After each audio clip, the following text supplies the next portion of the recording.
that I have the probe tilted right now, it's actually angled upwards a little bit. Why?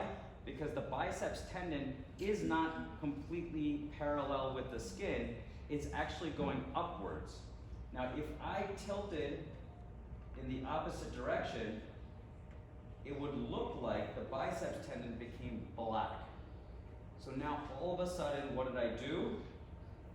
I actually just tore Glenn's biceps tendon. It looks like the biceps tendon is missing. But that concept is called anisotropy.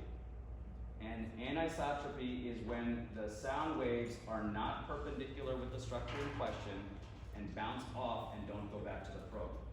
So tilting ends up being very important because then we can get a good view of what the tendon looks like. This is one of the best places to practice that too, for sure.